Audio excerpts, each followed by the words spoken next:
Hi friends, ಪ್ರಭಾಪರ ರೆಸಿಪಿಗೆ ಸ್ವಾಗತ. ಇವತ್ತಿನ recipe ಉತ್ತರ ಕರ್ನಾಟಕ ಶೈಲಿಯಲ್ಲಿ ಮಾಡುವಂಥ ಹೆಸರು ಕಾಳಿನ ಸಾರು. ಈ ಹೆಸರು ಕಾಳು ಸಾರನ್ನ ಒಬ್ಬೊಬ್ಬರು ಒಂದೊಂದು ರೀತಿಯಲ್ಲಿ ಮಾಡ್ತಾರೆ. ಕೆಲವರು ಮಸಾಲೆ ರುಬ್ಬಿ ಹಾಕಿ ಮಾಡಿದ್ರೆ, ಇನ್ನು ಕೆಲವರು ಪುಡಿ ಉದುರಿಸಿ ಮಾಡ್ತಾರೆ, ಇನ್ನು ಕೆಲವರು ತೆಂಗಿನಕಾಯಿ ರುಬ್ಬಿ ಹಾಕಿ ಮಾಡ್ತಾರೆ. ನಾನು ಮಾಡಿರೋದು ಮಾತ್ರ ತುಂಬ ಡಿಫ್ರೆಂಟ್ ಆಗಿದೆ. ಬನ್ನಿ ನೋಡೋಣ ಹೇಗೆ ಮಾಡೋದು ಅಂತ. ವಿಡಿಯೋ ಶುರು ಮಾಡೋಕ್ಕೂ ಮುಂಚೆ ಯಾರೆಲ್ಲ ನನ್ನ ಚಾನಲ್ನ ಸಬ್ಸ್ಕ್ರೈಬ್ ಮಾಡದೆ ನೋಡ್ತಾ ಇದ್ದೀರಾ, ದಯವಿಟ್ಟು ಸಬ್ಸ್ಕ್ರೈಬ್ ಮಾಡ್ಕೊಳ್ಳಿ ಅಂತ ಕೇಳ್ಕೊಳ್ತಾ ಇದ್ದೀನಿ. ನೀವು ಸಬ್ಸ್ಕ್ರೈಬ್ ಮಾಡ್ಕೊಳ್ಳೋದ್ರಿಂದ ನಾನು ಹಾಕೋ ಪ್ರತಿಯೊಂದು ವಿಡಿಯೋನು ನಿಮಗೆ ಫಸ್ಟ್ ಬರುತ್ತೆ. ಸೊ ಬನ್ನಿ ವಿಡಿಯೋ ಶುರು ಮಾಡೋಣ. ನಾನು ಈ ಹೆಸರು ಕಾಳನ್ನ ರಾತ್ರಿ ನೆನೆಸಿಟ್ಟಿದ್ದೆ.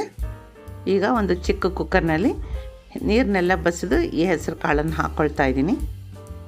ಮತ್ತೊಂದು ಸಲ ಕಾಳನ್ನು ನೀರಿನಲ್ಲಿ ತೊಳ್ಕೊಂಡು ಕಾಳು ಮುಳುಗುವಷ್ಟು ನೀರು ಹಾಕಿ 1 ಸ್ಪೂನ್ ಉಪ್ಪು, ಅರ್ಧ ಚಮಚ ಅರಿಶಿಣದ ಪುಡಿ ಹಾಕಿ ಚೆನ್ನಾಗಿ ಮಿಕ್ಸ್ ಮಾಡಿ ಕುಕ್ಕರ್ ಮುಚ್ಚಳ ಮುಚ್ಚಿ 3 ವಿಜಲ್ ಕೊಡೋಣ.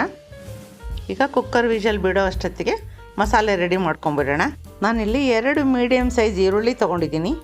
ಅದರಲ್ಲಿ 1.5 ಈರುಳ್ಳಿನ ಬಾಕ್ಸ್ ಥರ ಹೆಚ್ಕೊಂಡು ಇನ್ನು ಅರ್ಧ ಈರುಳ್ಳಿನ ಉದ್ದುದಕ್ಕೆ ಹೆಚ್ಚಿಟ್ಕೊಳ್ತೀನಿ. ಒಂದು ಚಿಕ್ಕ ಮಿಕ್ಸಿ ಜಾರ್ ತೊಗೊಂಡು ಅದಕ್ಕೆ ಒಂದು 15 ಕಾಳಷ್ಟು ಬೆಳ್ಳುಳ್ಳಿ ಕಾಳನ್ನು ಅದಕ್ಕೆ ಹಾಕ್ಕೊಂಡಿದ್ದೀನಿ. ಒಂದು 10 ಕಾಳು ಬೆಳ್ಳುಳ್ಳಿನ ಜಜ್ಜಿ ಈ ಒಗ್ಗರಣೆಗೆ ಇಟ್ಕೊಳ್ತೀನಿ.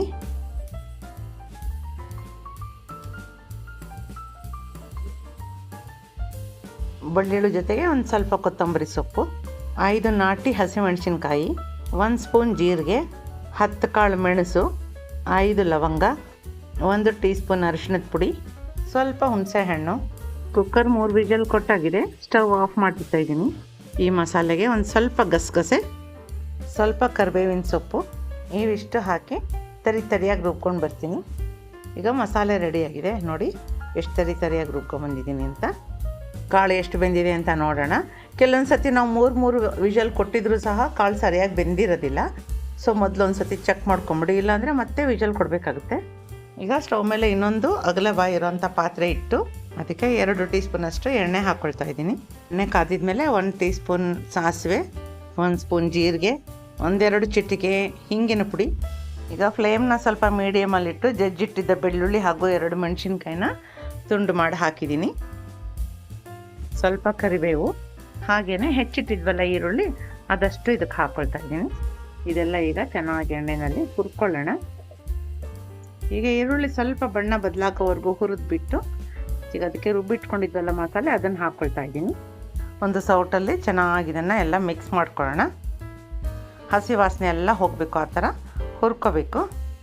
ಒಂದು 3 ನಿಮಿಷ ಹುರಿದಿದ್ದಾದಮೇಲೆ ಒಂದೇ ಒಂದು ಟೊಮೆಟೊ, ಚೆನ್ನಾಗಿ ಹಣ್ಣಾಗಿ ಕೆಂಪಗಿರುವಂಥ ಟೊಮೆಟೊನ ಸಣ್ಣಗೆ ಬಾಕ್ಸ್ ಥರ ಹೆಚ್ಕೊಂಡು ಇದಕ್ಕೆ ಮಿಕ್ಸ್ ಮಾಡ್ಕೊಳ್ಳೋಣ.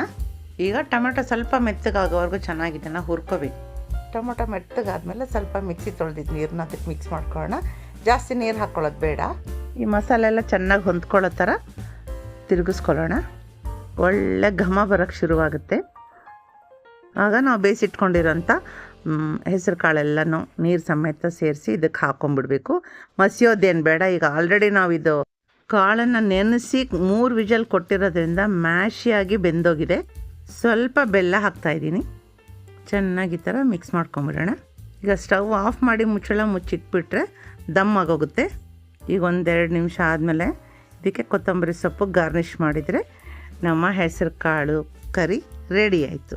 ಈ ಹೆಸರು ಕಾಳು ಸಾರು ನಿಮಗೆ ಬಿಸಿ ಬಿಸಿ ರಾಗಿ ಮುದ್ದೆ, ಬಿಸಿ ಅನ್ನ, ದೋಸೆ, ಇಡ್ಲಿ, ಪರೋಟ, ಚಪಾತಿ ಎಲ್ಲದರ ಜೊತೆಗೂ ಸೂಪರಾಗಿರುತ್ತೆ. ನಾನಿವತ್ತು ಇದನ್ನು ಪರೋಟ ಜೊತೆಗೆ ಮಾಡಿದ್ದೀನಿ. ಫ್ರೆಂಡ್ಸ್, ನಿಮಗೂ ಈ ರೆಸಿಪಿ ಇಷ್ಟ ಆಗಿದೆ ಅಂದ್ಕೊಳ್ತೀನಿ. ನೀವು ಮನೇಲಿ ಟ್ರೈ ಮಾಡಿ, ಹಾಗೆ ಹೇಗೆ ಬಂತು ಅಂತ ಹೇಳೋದನ್ನು ಮರಿಬೇಡಿ.